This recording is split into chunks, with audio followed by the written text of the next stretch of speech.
Okay, record is officially on. Pop's like completely frozen. And I'm back to the first screen, so. Okay. Okay, wait, I can see it now. Okay, you're recording? It is recording, and then just, yes, it is recording. Okay.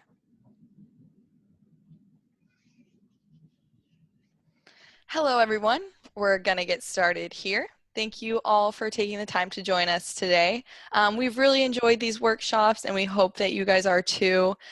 Today we will be discussing how selling to web leads is different than selling to a referral. So first, I'd like to introduce our presenters. Hi, Alexa. It's Lee Reams. I am excited about this one because I think it's an issue that we see often. We hear from our subscribers, they're getting a certain amount of web leads and they're not sure how to convert them to clients, or they're complaining that they're bad leads, things like that. So we want to go over some really helpful tips here, some actual scripts you can use, and some kind of background on why it is different and how it is different. So we'll get into this now. Go ahead, Katie. Hi, I am Katie Smith, your customer success ambassador here at CountingWorks PRO. And as Lee said, this is a very important topic that I actually talk about on a daily basis as well. So I'm really excited to be reviewing this topic with you and the team today.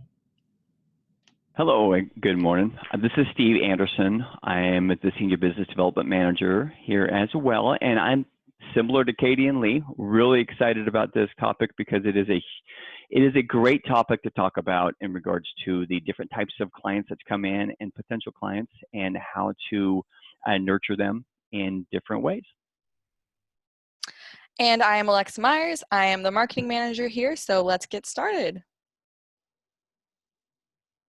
So today we will be discussing some different topics. One thing that many tax and accounting pros don't realize is how much effort is required, whether you're selling your services to someone you found on the internet or if that person was referred to you via word of mouth. In a lot of ways, the sales process for these types of prospects are different, but there's also a few key similarities that we're going to review. Today you will learn the difference and hold on.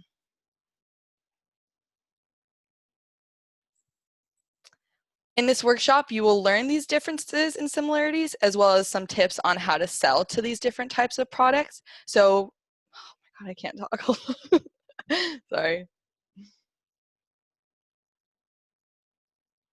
In this workshop, you guys will learn the differences and similarities of selling to these different types of prospects. And we hope that you walk away with some practical next steps that you can apply to your own practice today. And a little bit about this workshop: it will be approximately 1 hour long. Please stay through the end and answer the 3 polling questions for CPE credit, which is for CPAs only. We will have a Q&A at the end of the webcast, so please submit any questions that you may have. And let's get started. Alrighty, thank you, Alexa. So let's do a little bit of an intro here. I think most professionals are obviously built their businesses on basic referrals, word of mouth, right? So life would be much easier if every lead we found converted into a paying client. It's much easier on your side. There's little effort. Someone comes in kind of already with some trust level. You know, if they trust the person that referred you, it is much easier now to convert them to a lead. But that's not going to happen because client engagement, so web referrals, take thought, nurturing, and work. So one thing many tax and accounting pros don't realize is the serious effort is required when you're selling your services to someone who found you on the internet. They come in at a different level as far as the intent level. The funnels are different. I'm going to start over on this slide.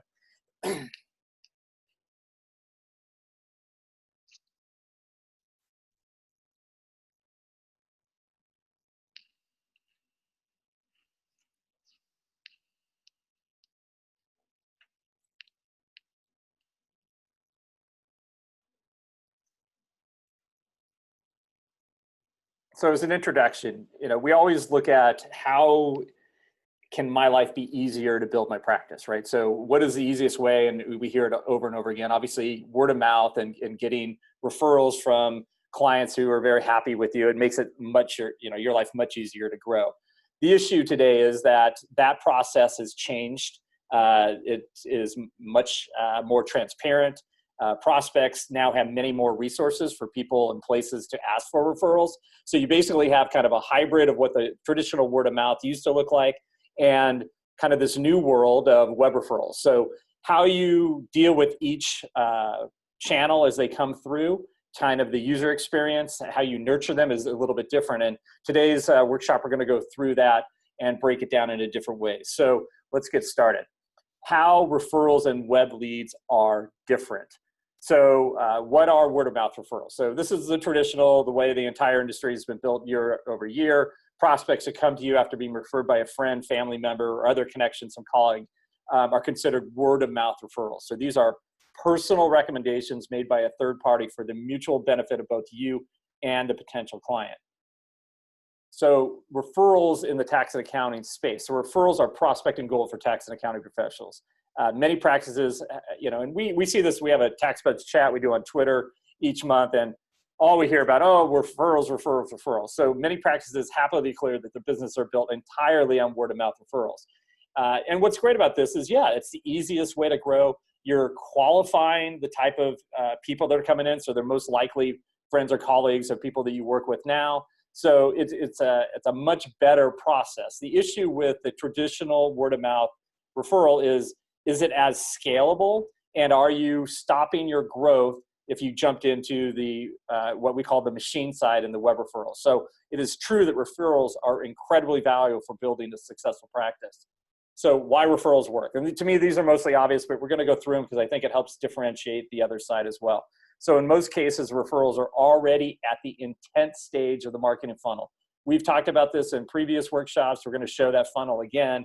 But it's a lot easier if someone already has a basic level of trust and they are ready to buy versus having to nurture someone who found you during a discovery phase. So they already know they have a problem and made the conscious decision that it's time to buy, right? So this is a totally different type of buyer. Someone coming to you because of a recommendation has already been told by a trusted source that you and your practice are also trustworthy, right? That you do what you're going to be able to save their pain, time. They're going to be able to make your life easier, right? So what are web leads? These are a little bit different. So someone who finds your practice due to your online presence. So this could mean they found you on your Google My Business profile. They found you on an article that you've written. A lot of traffic, I think over 50% of our traffic to our current clients' blogs comes from people browsing the internet. They're on their mobile phones. They're looking for things, and they saw a review on you, perhaps. Maybe they saw an article you've read, and it's taken them to the next step to now perhaps be on your landing page, be on one of your profiles, and actually reach out to you. So web leads in the tax accounting space. So these prospects are not necessarily qualified, right? They may be anywhere on the different levels of the funnel, but they present a chance opportunity with potential. Can you guys hear the Slack stuff going on? No. No. But put your cell phone do not disturb, maybe. Well, I thought I did. Mm. I mean, it is just nonstop in my ear.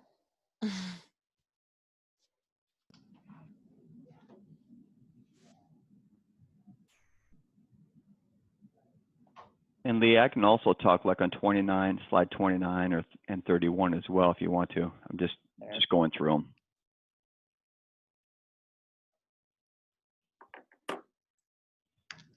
Okay, so what are web leads in the tax and accounting space? So these are prospects, are not necessarily qualified leads. They present a chance opportunity with potential. They are coming in blind, so no one recommended them to your practice. Yeah, it keeps going. Hold on, I got to get out of this. I'm going to kill whoever this is.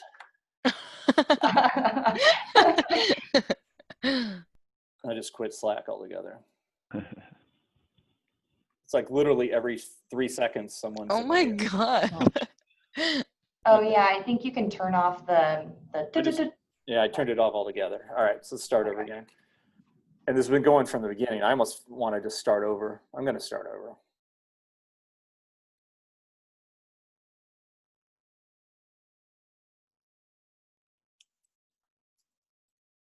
$822.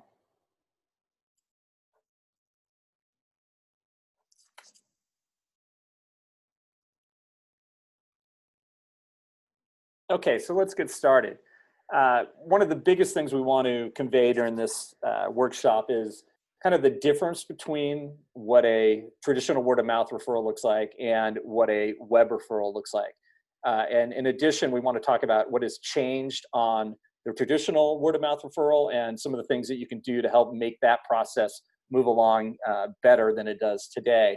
Secondarily, we're going to talk about the differences on, what is the secret behind dealing with a web referral? How do you overcome objections?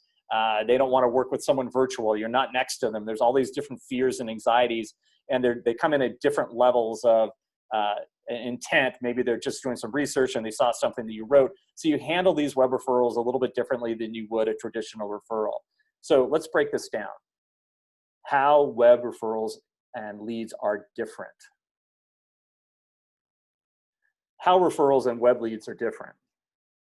So let's talk about this. Prospects who come to you after being referred by a friend, family member, or other colleague are considered a word of mouth referral, right? So these are the easiest to convert. They are at the intent stage. They hopefully have a trusted person that they have referred. Perhaps multiple people have mentioned your name. It is much easier to convert them as a client. But when it comes to making this referral, God damn, the slides just keep popping differently.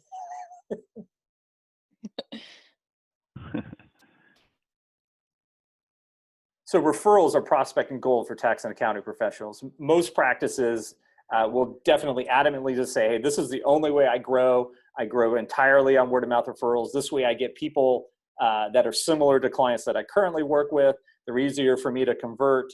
And that's the only way I want to grow. And it's true, these referrals are incredibly valuable for building a successful practice. And why referrals work. In most cases, referrals are already at the intent stage. We're going to go over this funnel later in this presentation.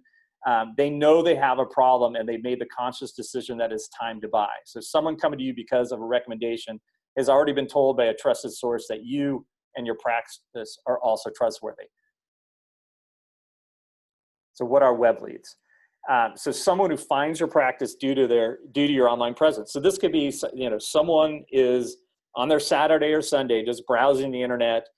They own a business and they're having challenges in cash flow.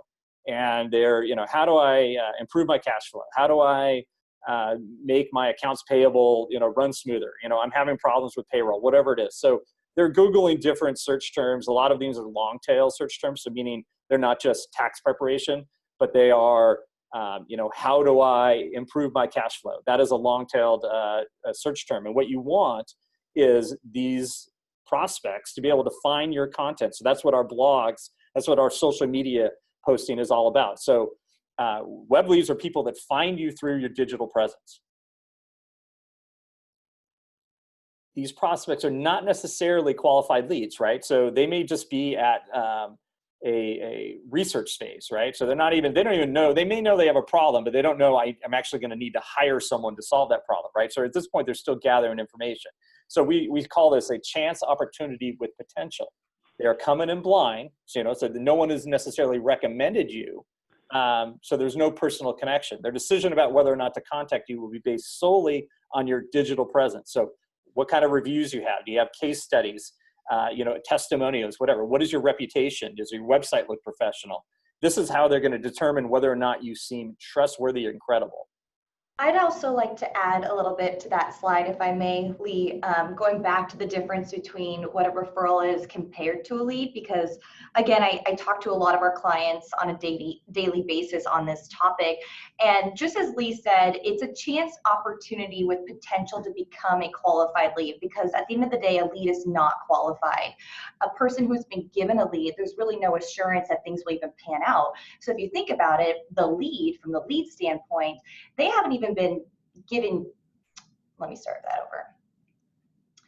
The lead really hasn't even given you, the professional, the permission to contact them. They may have given you their contact information, but it's important to remember that that first touch point with that lead is essentially like a cold call. So you really have to think about your initial outreach as well as the discovery type questions that you'll ask them. And we'll touch on that later in this presentation, but I just like to kind of remind our clients as we talk with them the difference between a referral and a lead and how you should interact with them and treat them. Yes, thank you. And I think that kind of leads into this slide as well on how web leads work. So if you've gone to other workshops of ours, attended that, we do talk about the different levels of awareness, and there's a difference between a B2B type of client versus a B2C client, but basically awareness, interest, consideration, intent. So intent is where we want to get everybody, and we use our digital assets to kind of push this conversation along. Traditional referrals usually are coming in at the intent stage, right? So a web referral is different because now we have to, how do we create the awareness of what we do? How do we create interest? And from there, get into the consideration to the intent stage. And I know, Steve, you talked to a lot of our clients and kind of their experience on this, but how do you feel from a digital marketing standpoint, kind of the content marketing and getting the awareness and getting people into the pipeline? Yeah, no, thanks for that. I do agree. It's a huge topic. On the awareness stage, you've got to remember that when these consumers or potential clients are connecting with you, it's still early on, like you were mentioning. What they see about you is what you have out there with your digital footprint, your online presence. They're already making kind of the initial engagement of what they want to do and how they want to approach you as a professional. You just got to, it's more of a fact finding about that consumer, and just you're kind of wanting them to move to the interest level, but finding out what they're interested in and what they need. And it's not just about selling your services, but just more communicating on what their need is and see if it's a fit for what you do in your business. Right. I think it's also important that people don't realize that they may not even have, they're not even in the game if they don't have content that's speaking to people when they're at this awareness interest stage, right? So, the buyer's examining products, they're searching for information. That's the first, side. And if you're not coming up in Google or showing up on social media, you're not even in the game and you don't even realize that. So a lot of times that's kind of the way our process works. It's evergreen content will create more and more exposure over time. It takes years and years and years to build up. But at some point, it's critical mass and you have leads coming in all over the place. So I think this is an important element. And again, we keep going through this little funnel, but hopefully by now everyone's got a good handle on it. So I'm going to kind of lead us into our first polling question. Yes. Okay. So this is our first polling question. The question will pop up on your screen, so please make sure you answer it there. This question is, which of the two, web leads or referrals, are most likely to trust you and your services more? So we kind of discussed this. Should be a pretty easy question. I'll give you guys a few seconds to answer this.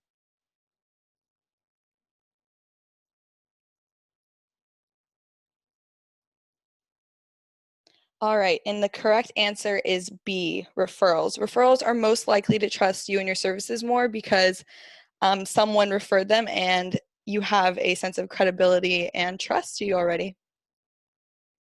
All right, I love the polling questions, but let's move on here. So how referrals and web leads are similar.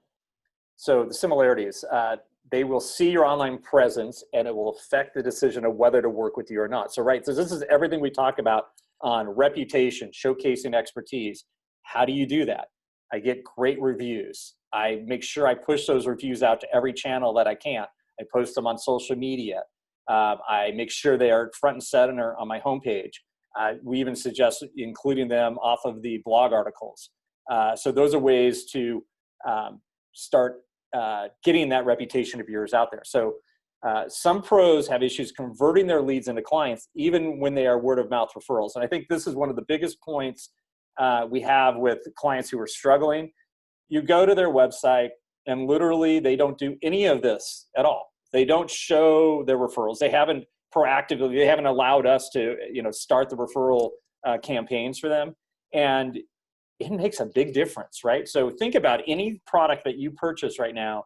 One of the first things you're going to do, even if you think you like a product, you're going to see what are others saying about it. Whether you're traveling to a hotel, whether you're buying, a new product on Amazon, you're 100% going to read what everyone else is saying. And those that have a thin review profile are, there's a bunch of studies in converting websites and landing pages, and without that social proof, without those referrals to back up what you're trying to communicate, you're going to have a hard time getting people to actually take that next step. So in the modern age, the referral pipeline has been disrupted by the key middleman, right? The internet, right? So if someone is referred to you by a trusted third party, they're almost guaranteed to still Google your name before making contact. And obviously the first thing that comes up is your Google My Business presence. If they're Googling your name for our clients, you're going to have your TaxBuzz profile ranking very well. You're going to have your CountingWorks profile ranking well. But these are, if you think about it, if you have all three of those third-party marketplace sites with glowing 5-star reviews, really good chance that's also kind of acting as if 6 or 7 people referred you, right? So it's kind of adding on the credibility to try to build trust.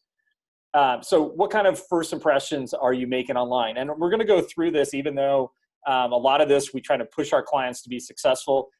Some have some pushback on the way the content is written, kind of the things that are said on the website. So I want to jump into this a little bit. So your website is your primary thing. We hear it all the time from people that are doing very well. Hey, I chose you because your website looked credible. It had, an SSL security on it. It was mobile friendly, whatever those things are. It spoke to my pain points.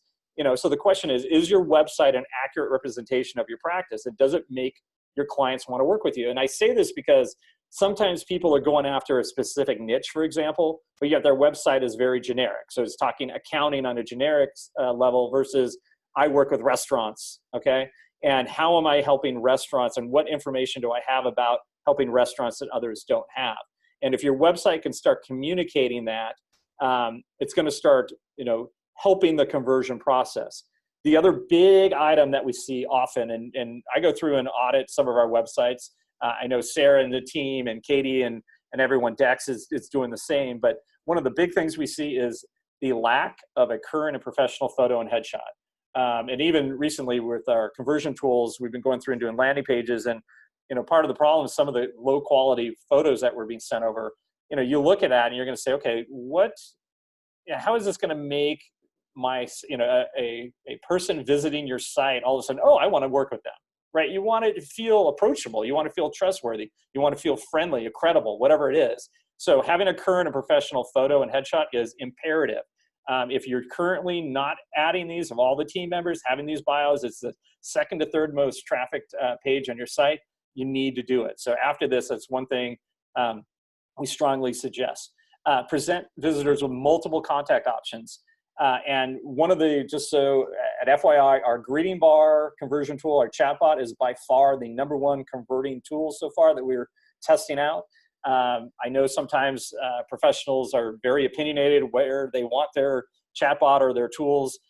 All I can say is it's by far converting more than other locations. So bottom right, bottom left, we've tested out a bunch of ways. So kind of listen to what we're giving you. So some of the coaching we're giving you is not just it's not a subjective opinion. It is point blank. The data shows us this is what's converting. So we A/B test things. We find out what's converting. So definitely there's different points of contact. You want to make it easy for them to talk to you, right? And then we always say, is your website talking to their pain points versus quote unquote services? So, how are you going to make their life better? How are you going to make them financially better, well off, save them time, whatever it is? I think that those are some of the missing elements we see occasionally when the pros put their websites out. Hey, Lee, can I say something about that really quickly? And with our clients here, and what I've heard is a lot of them will say, go ahead, you guys are the experts on what we're building. And just remember, looking at your website as a consumer is going to be a completely different eye view as looking at it as a professional. So keep that in mind when your website and your system is communicating to consumers, because it's a little bit different. Yeah, and I think that's true where, we'll have pros put 82 designations, and comma, comma, comma. And yeah, it may look, I guess impressive to you, but the consumer, when they're looking at it, they may not know what any of these things mean. I want it to be more of, what is the end result or what is the benefit for me working with you? But that's a very good point. And this kind of leads us into the big growing things. And even, if you've been reading the trades lately and sites like Expedia and TripAdvisor and Google's movement on the first page of the search results, Google is trying to make money.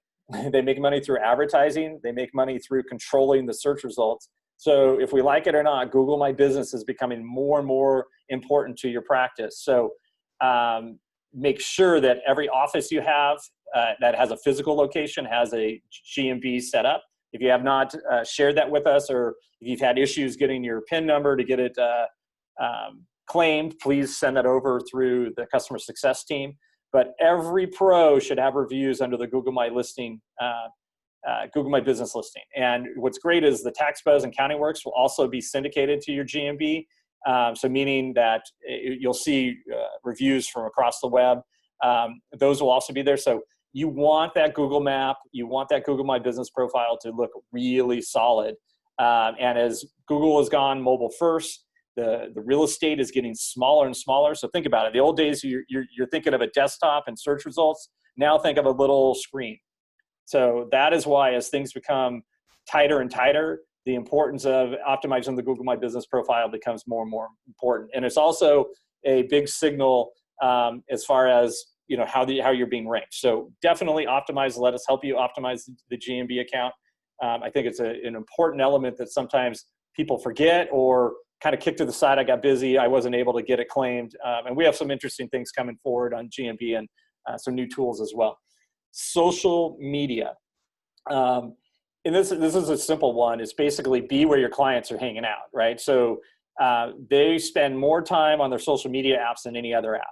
And social media profiles tend to rank highly on Google search, right? And people are on social sites and they're asking for referrals on. So word of mouth referrals are happening on social sites. So if you do not have a social media profile, if you've said to us, oh, I don't want to be on Facebook, I hate it, blah, blah, blah. Well, that's great, but 80% of your clients don't hate it, they're on it, they're spending time on it. You need to have a presence on that profile, okay? You want to be there to have that public conversation. So, and also in addition, social helps you be found by other bloggers, other connectors, other influencers. It makes you easier to refer. So having a professional social media profile, I think, is really important, which runs us into reviews. We talk reviews over and over again. I know, Katie, you wanted to add a little bit here on the review side, but before I get there, this is the one thing I always say: no one sells you better than a satisfied client. And a lot of times a rule of thumb on copywriting is go look at people's reviews to develop, the different pain points of the copy you want to write about, because your client, as Steve said earlier, have a different viewpoint on this than you do. So, what is really important to your client versus what you think is important for them. So no one sells you better than a satisfied client. But Katie, I know you had some points here. Yes, I do. Just because, as you said, Lee, reviews are so important. We touch on it almost every workshop, all the way down to the old analogy that I use a lot is like, would you buy a product off Amazon if it didn't have any reviews? Odds are probably not. And they say 90% of customers say that their buying decisions are influenced by online reviews. So what that says is really your ability to generate online reviews could really make or break your business. I always suggest start with friends and family if you really don't feel comfortable asking your clients for reviews. Start with friends and family, because honestly, I bet they're referring you left and right, word of mouth. What's the difference from that versus an online review? I do have a lot of other coaching tips that I can touch on with that, but reviews are really important. Don't be afraid to put yourself out there and start with low-hanging fruit, friends and family. It's a good first step. All right, perfect. Which leads us into polling question number 2. Yep, so the second polling question is a easy true or false question. So true or false, even your referrals want to see 5-star ratings when they search for you online. So go ahead and give that an answer on your screen. Okay, and the answer is true. So although a referral may seem like it's enough credibility for someone to work with you, like Lee said, people still search online once they are referred, and online reviews can definitely change someone's perception of you. All right, thank you, Alexa. So let's move forward here.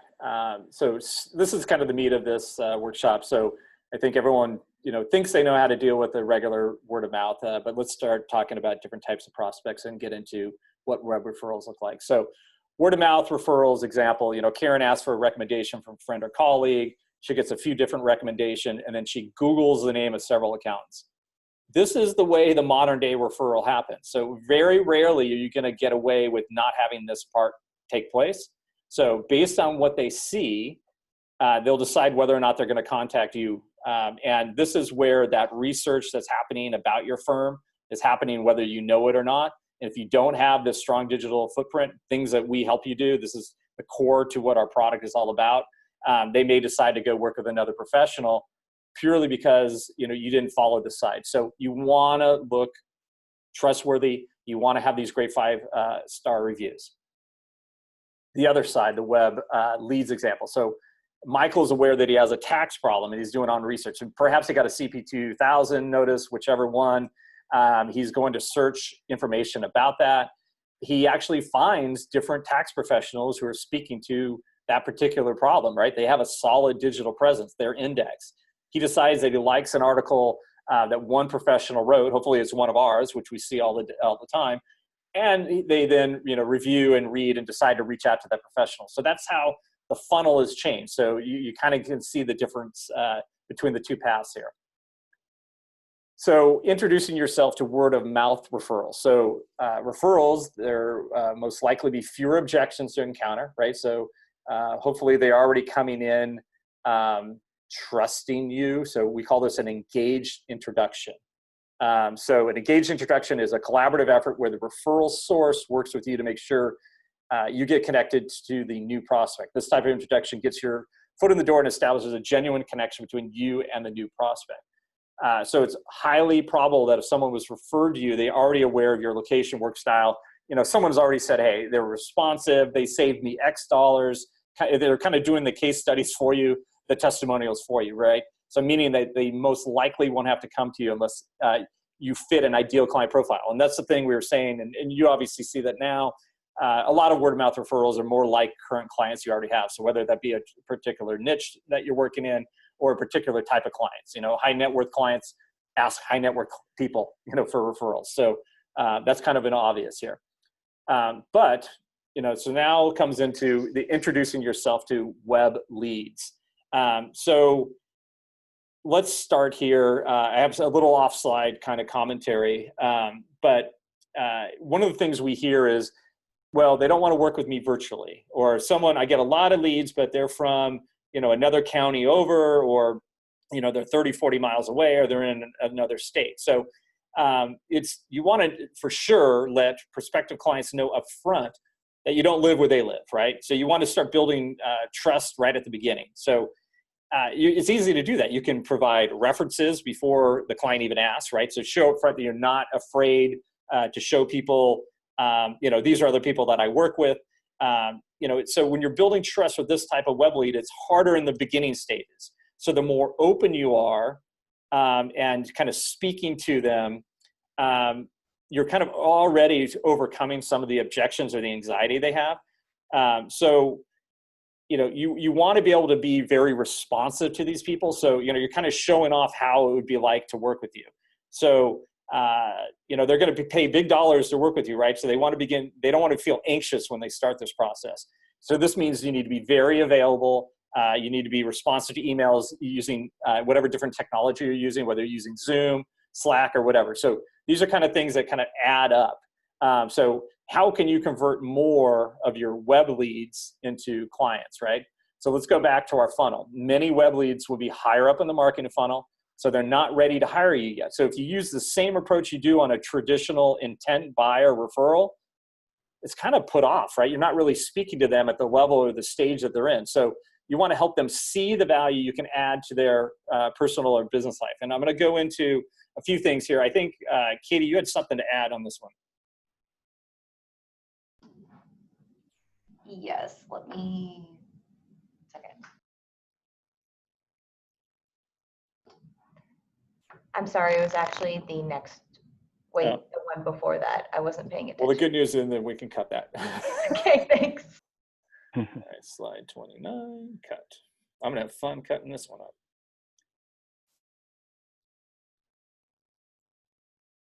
So how can tax and accounting practices beat this statistic?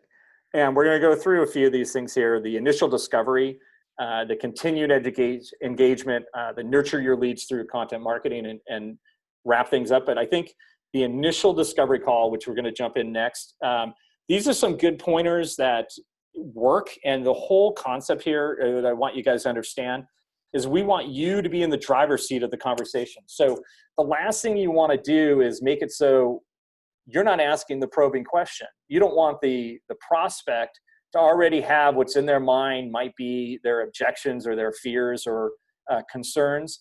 If you're driving the conversation versus waiting for them to come up with objections, you're going to be able to go straight through them and actually overcome these objections without them even asking. So we always say, start out with a free strategy call, a discovery call, whatever you call it. There's some different ways in copywriting that we've seen that's worked better. And we're using these on the greeting chatbots. So that is something that is working. So we want, again, you're in the driver's seat. So let's talk about these. In a B2B type of conversation, again, this may not fit you or your personality. These are just recommendations, but these are some open-ended questions where you can take control of the conversation. So tell me more about your company and role, right? You've just automatically, they could probably spend 5 to 10 minutes talking about this. That could provide you insight, other ways you can add to, oh yeah, I've worked with other clients just like that. It really enables you to, again, control this conversation. So, what are your overall goals? What is the most pressing challenge currently, right? So you're talking to them and not necessarily just throwing out credentials and allowing them to kind of push through and say, oh, I won't work with someone that's in another time zone. You're already listening to all their fears, and you're basically overcoming them already, right? So what do you think is causing these challenges? It again opens you up to provide your expertise. Why have you chosen to address these challenges now? What will happen if you do not tackle these issues? So the fear issue. Do you have a timeline for getting started? So is this an intent buyer? Is this someone that's going to be nurtured a longer period of time? Are there any other decision makers involved in this process? Because you could sell it like crazy to someone who's just gathering information. You need to get that. You need to find out who is the decision maker and speak directly to them. So this is a framework of how we suggest you control the conversation with a B2B type client. Now, if you go to more of a tax prep, what initially sparked your interest in contacting us, right? So, okay, find out where they are in the funnel. Find out exactly, are they IRS tax problems? I didn't file for 4 years, whatever it is. The previous accountant made an error. I wanted someone else to do a second look. What is your most pressing challenge currently? What are your goals, both short and long term? So now start getting them to start thinking strategically versus a commodity type thing. You're taking it out of I'm buying a commodity to, whoa, this person's actually caring about what I'm doing. I'm going to benefit more long term if I work with this person. Have you ever worked with a tax accounting bookkeeping professional before? What was your experience? So this is how you can differentiate yourself, right? So again, these are open-ended questions. What is important to you when working with a service provider? So you can also find out, okay, what are the things? Is being responsive? Is it the price? You're starting to qualify the prospect as well. Again, do you have a timeline for getting started? Is there anything that could end up delaying this timeline? Is there anything else I could know that we didn't cover? So these are, again, open-ended questions. It just starts the conversation. You're starting to build trust. In the beginning, anytime someone's, they're going to be a little suspicious when they start talking to you. So if you stay on top of this and you communicate, you'll reap the benefits. Hey, Lee, can I add something onto that? Sure. And that doesn't mean, this is for both referrals and for new potential clients, is you're still, just because the referrals came through as someone that they trusted, but that was a biased opinion of someone that they knew, they're still trying to build that trust as well with inside themselves. So you have to communicate both with referrals and with potential clients that come to you through web leads the same way, just to kind of nurture them, making sure it might be a quicker response. They might be just, days out, but it's still making sure you're communicating the same track and same way to do it. Right, and I think this is just the takeaways from these two slides. And again, you can alter this however you want that you feel comfortable with. But my guess, and just we see some of the email responses that pros send at times, and it's totally different than this process. It is, it is kind of backwards, and I can see why people would have a challenge converting both even a referral and or a web referral. So this is just a guideline to get you started to really kind of fine tune your process. So let's talk about that. The goal of the initial discovery call. So one of the biggest goals of this process is to determine if you can even help the buyer at all, right? So you want to qualify them, because web referrals may be people you do not want to work with. And you're going to be able to, by asking these questions during the discovery call, find out very quickly. This is a warning though. Be very careful if this is someone that you recognize is not someone you want to work with. You don't push it, you don't big time them. You don't be rude. I don't have time for this. I don't answer questions for free. I see this all the time in 1-star reviews that come through the pros who handle this incorrectly. You want to be someone with integrity. You want to, even if you're not the right fit, you may even be so nice to these people and handle the calls so well, and you might refer them to another professional. This person may even have people that do fit your criteria and would be able to refer you in the future. So you got to keep that in mind. It's a two-way street. Not every prospect will fit your ideal client profile. That doesn't mean you can be rude and not handle the call correctly. So definitely use this as a determining factor, qualifying. Do I want to work with this person? Do they fit the kind of ideal client? So in continued engagement, so this is when we start getting into a little bit about lead nurturing. So if they're not at the intent stage, believe it or not, everyone is not going to be a one-call close. Steve, I think, would attest to this. In our side, it depends on where people are. Sure, you get people calling like, boom, I'm ready. I've researched you. I listened to you on a webcast. I saw your referrals, and they close. But the reality is many people are still just researching, and some of them weren't even sure they wanted to hire somebody. So if you figured out and qualified that someone is a good fit, let's start proving your expertise and trustworthiness by nurturing them. And what we mean by nurturing them is reaching out to them via phone, perhaps following them on social media, sending them a nice message, nice speaking with you. But the whole idea here is using social proof to kind of back up what you were saying on that call, whether that be reviews, testimonials, references, case studies. Your biggest selling points are the positive, right? So lasting impressions you've left on other clients and the results they've gained from you. But you can set up, we have in our lead section, it's more in 2.0 where we have a lot more flexibility on building these, but you can version them based on the type of prospect that comes in. So is it an IRS tax problem? Is it an expat person? You can start pushing out maybe content from the blog that speak to them.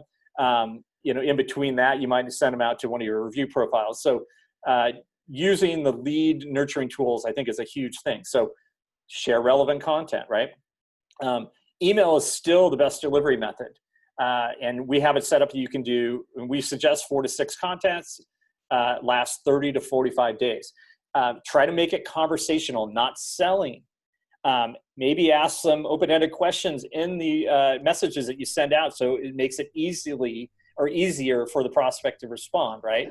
And automate this. So set them up, perhaps version them based on the type of client that they come in. So maybe there's 4 or 5 buckets that you have a different nurture campaign for each group. But you want that to automatically set up once you've tagged a client in that channel. All of our technology does this already. If you have any questions on this, reach out to help desk or send an email to the VIP email, and someone will kind of walk you through the process. But you want to nurture your leads using content marketing. And I also would like to add just a little bit onto that one as well. You can even throw potential clients, prospective clients, into the monthly newsletter, like even beyond the 4 to 6 points of contact over 30 to 45 days. Our monthly newsletter is incredibly popular. So I always suggest throwing in prospective clients into the monthly newsletter as well, just to stay top of mind with them on a monthly basis. Yeah, I mean, the newsletter is kind of the beginning tool that we created that still drives the biggest results, whether it be in referrals, whether it be in retention of how long people stay with you, how much you can charge. So, Katie, I would throw everyone into that, into the newsletter once they become a lead, so to speak. But that's an excellent point. All right, and we made it to our third and final polling question. So this question is, which of these is not a good way for tax and accounting practices to deal with the challenge of selling to web leads? So Lee kind of discussed the whole challenge of the extra added challenge of selling to web leads. So which of these is not a good way to deal with that? So I'll give everyone a few moments to answer this question. It takes longer to read the Yeah. ABCD here. Yeah. I'll leave it up a little longer. All right. Okay, and the correct answer is C. Work with them even if you aren't the right fit. So it's important to recognize, like Lee said, that you may not be a right fit for a client, and this is also a two-way street. Not every prospect will fit your business either. All right, thank you, Alexa.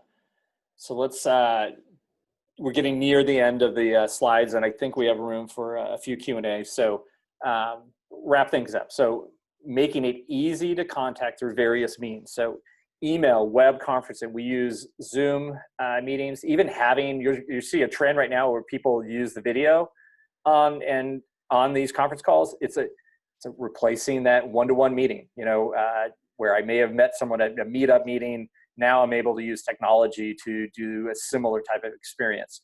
Obviously be mobile, whether you're using tablets, et cetera. As Katie mentioned, include prospects on your email newsletter so they're aware of important deadlines or specials your practice may be offering. More importantly, it just shows, hey, I'm showcasing my expertise. I know what I'm talking about. I'm here to help you have a better life, right? A better financial outcome. Take the friction out of the buying process by offering service packages. So now you've gone through the discovery call. Pricing and packaging make it easier for clients to know what they're getting. It might be easier to convert web referrals by using pricing or web programs or web package programs. That's something we've covered in previous workshops. It's something you could review as well. Showcase how easy it is to become a client with your online onboarding tools. So obviously with e-sign and other things, make it easy for them to become clients. And those are kind of important things to kind of move this process along from the discovery call to actually now becoming a client. So simplify the buying process. We've talked about this in previous workshops, but what are some ways to continually help through the lead nurturing journey?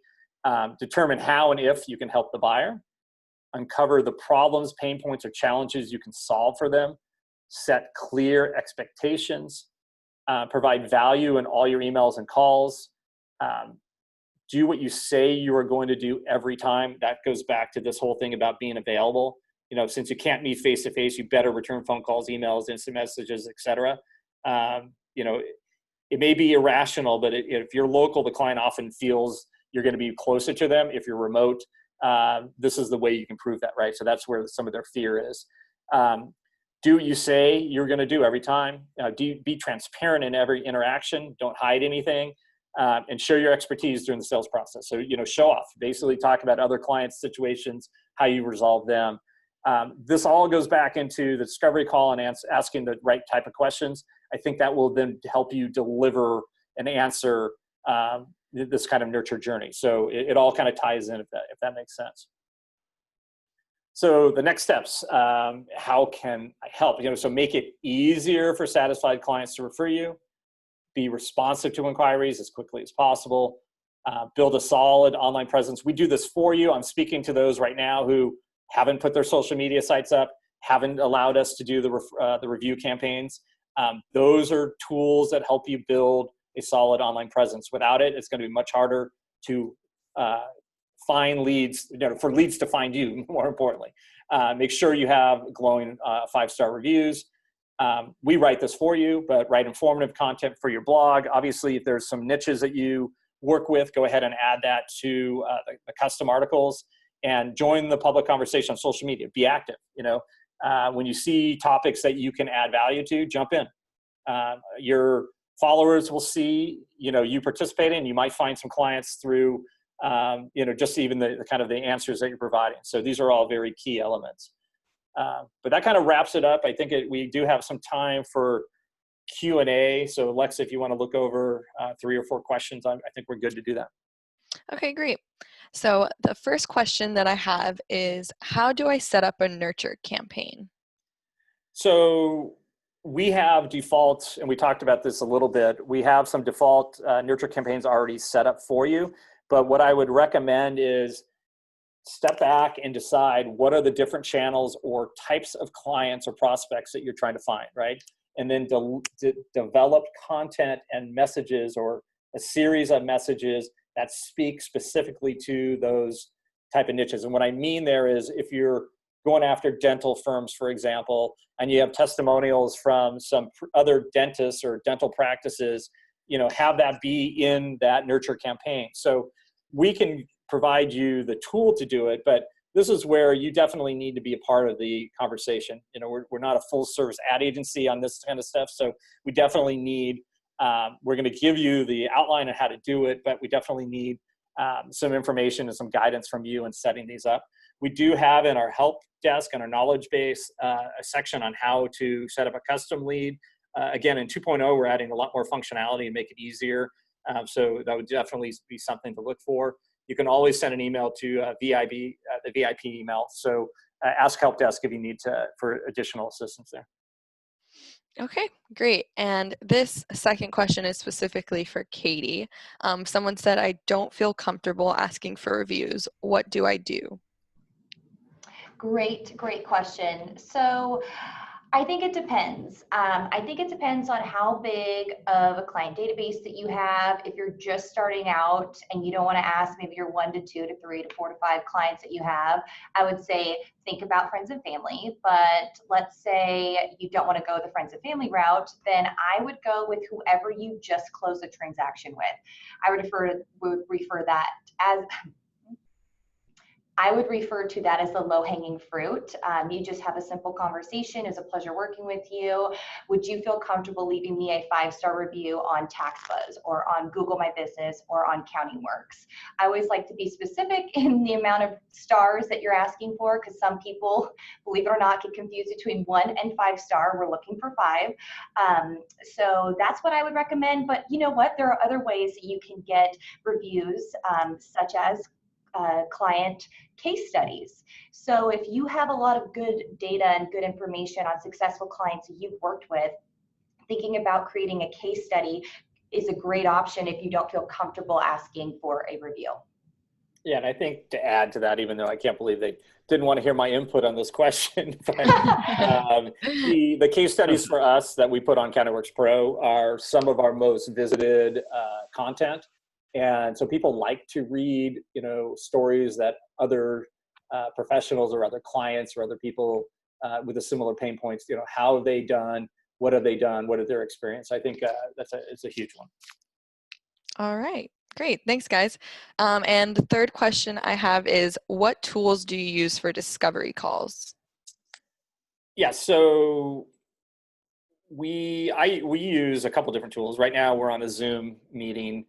We also use some other tools that we record our webcasts on. So Slack, Skype, basically anything that can make it easier for you to engage clients in a quicker, easier fashion. So sometimes, you know, email can get lost, but it's nice to have that kind of real-time connection. And again, I mentioned this before, you're seeing a trend right now, especially on a lot of the Silicon Valley, you know, technology companies, when they're trying to sell you something, they're all on video now. And the reason obviously is the data backs up that feels there's a better human connection there, right? We're still humans. We want to work with humans that we like, and any technology that we can use to kind of further that along, I think is very good. So it could be GoToMeeting, whatever the tools you like, but we're big believers now in Slack. We're moving more and more of our internal communication on Slack, and then you know, even dealing with clients on different tools. You know, we do our spotlights through Zoom and some other things. So definitely look at some different technology that can make you more human versus just being behind a phone call. Yep, definitely. And the last question I have is kind of a general question. What is the best way to ask for referrals? All right, and this, I think, is a good one to wrap up this process. And this is back to the more traditional word-of-mouth referral, but most pros, I think, want to get more referrals, right? And a lot of times the client will come back, well, yeah, let me think about it and get back to you later. And instead of just saying, okay, thanks, and moving on, I'm going to kind of share what I consider the right way to do referrals. So first of all, obviously ask for a referral. Anticipate, hey, I'm not ready right now, or we just got started. And you perhaps can just ask one more time. So make sure, you have some sort of email follow-up to make it easy for them to make an introduction, to make that referral. And then, if they do actually send you a customer, make sure you thank them. You want to make sure that there's a positive, it's kind of like, the whole process, you want to loop back to the person who referred. So, here's some different ways that, are you happy that you chose our service? The client hopefully is saying, yeah, absolutely. And that's great. Do you know anyone else that could benefit, whether it be a business or a colleague that could benefit from a service like ours? And this is where you get well, let me think about that. I'll get back to you. And then this to me is where you need to kind of push back a little bit. So, I appreciate that. I'm sure, over time, as you benefit more and more, you're going to send me more and more referrals, which is going to be awesome. But, hey, let's just take a minute right now and see if there's a friend or a person in a similar position that would really benefit from working with me. And at that point, someone might get a little more on the pushback, but the reality is your job, your business is built on getting more and more referrals. So being a little more, aggressive on this, I think makes sense. So that might be the difference between stopping right there and then getting, 50% of them, if you push on a little bit, will come through with the referral. And obviously, hey, I thank you very much. I want to make it as easy as possible to make that introduction. Here's an email from me or whatever template you're using. And that kind of pushes it along. So I definitely think